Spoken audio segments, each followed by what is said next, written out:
1. Bayan takrir. Definisinya adalah memperkuat atau memperjelas isi Al-Quran. Contoh ayat Al-Quran surah Al-Ma'idah ayat 6. Ya ayyuhalladzina amanu idza kuntum ilas sholati fausilu wujuhakum wa aydiyakum ilal marafiqi wamsahu biru'usikum wa arjulakum ilal ka'bain. Artinya, hai orang-orang yang beriman, apabila kamu hendak mengerjakan sholat, maka basuhlah muka dan tanganmu, sampai dengan siku, dan sapulah kepalamu, dan basuh kakimu sampai kedua mata kaki. 2. Bayan at-tafsir.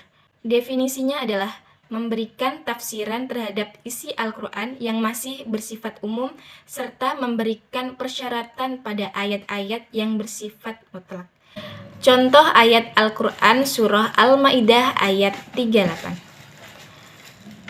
Wasariqu wasariqatu faqta'u aydiyahuma jazaa'an bima kasaba nakalam minallah. Wallahu azizun hakim. Artinya, laki-laki yang mencuri dan perempuan yang mencuri, potonglah tangan keduanya sebagai pembalasan bagi apa yang mereka kerjakan dan sebagai siksaan dari Allah. 3. Bayan at-tashri'.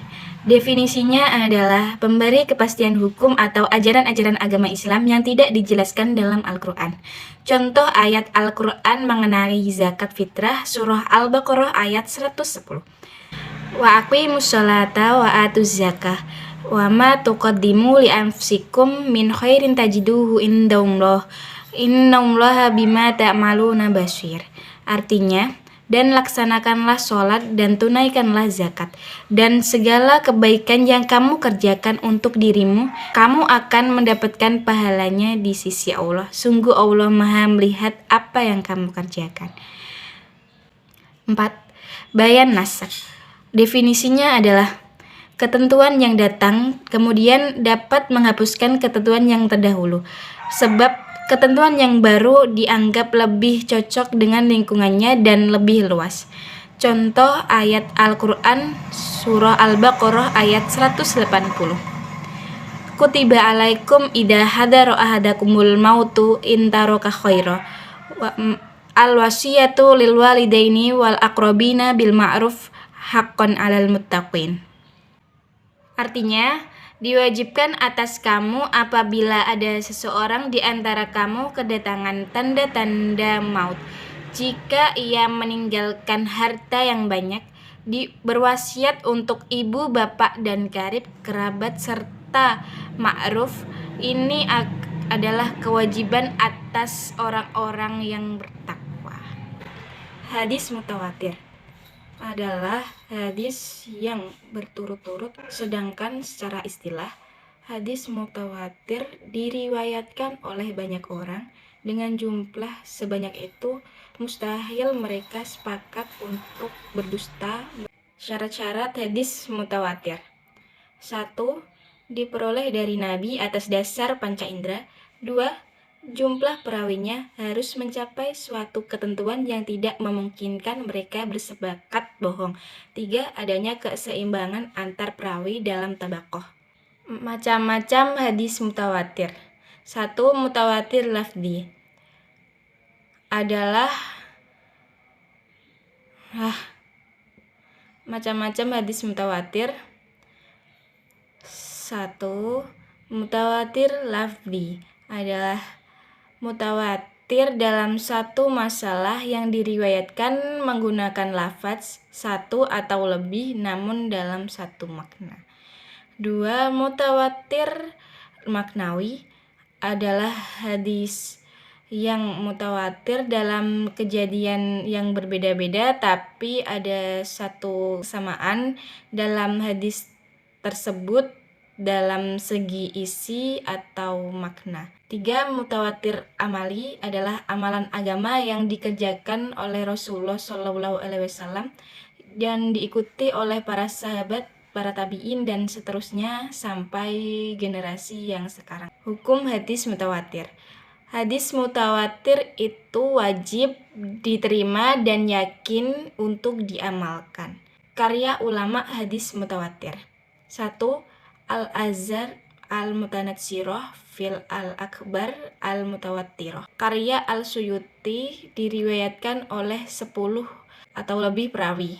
2. Qots Al-Azhar karya Al-Suyuti memuat hadis yang diriwayatkan oleh Al-Bukhari dan Muslim. 3. Nazm Al-Mutanatsir min Al-Hadis Al-Mutawattir karya Muhammad bin Ja'far Al-Katani. Hadis sahih. Hadis sahih secara istilah oleh Ibnu As-Salah adalah hadis yang disandarkan kepada Nabi Shallallahu Alaihi Wasallam yang sanadnya bersambung, diriwayatkan oleh perawi yang adil dan dabit hingga sampai akhir sanad, tidak ada kejanggalan dan tidak berilat. Syarat-syarat hadis sahih: sanadnya bersambung. 2. Periwayat bersifat adil. 3. Periwayat bersifat dabit. 4. Tidak syadz. 5. Terhindar dari ilat. Macam-macam hadis sahih. 1. Hadis sahih li zahatihi adalah hadis yang memenuhi syarat-syarat hadis sahih. 2. Hadis sahih li ghairihi adalah hadis yang perlu diperkuat dengan hubungan keterangan lain agar menjadi sahih. Hukum hadis sahih.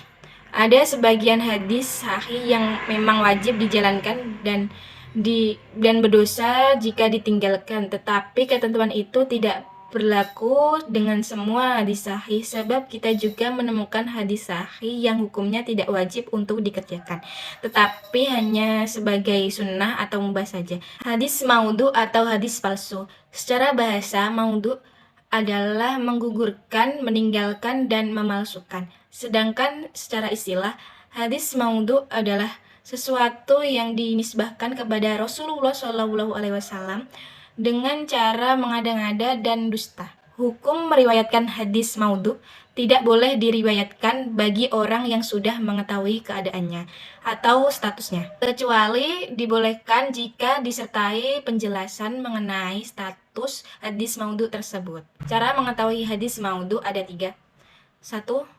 Perkataan itu berasal dari pemalsu yang disandarkan pada Rasulullah SAW.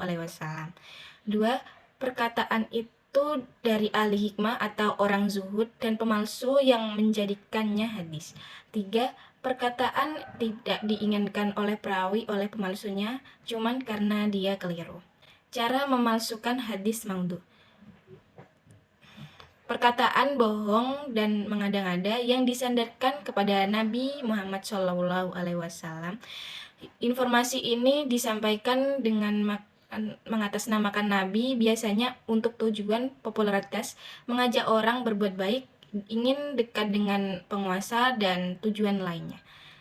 Faktor yang mendorong pemalsuan hadis. 1. Sebab politik.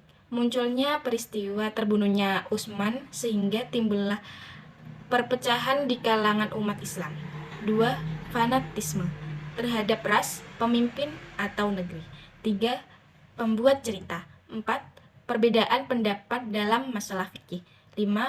Semangat yang berlebihan dalam beribadah tanpa didasari oleh ilmu pengetahuan. 6.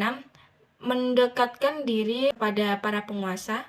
Karya-karya ulama hadis maudhu. 1. Abu Hurairah karya Syed Abdul Husain Syarifuddin. 2. Al-Hadis Syekh Tegi karya Syed Ali Husain Al-Madani.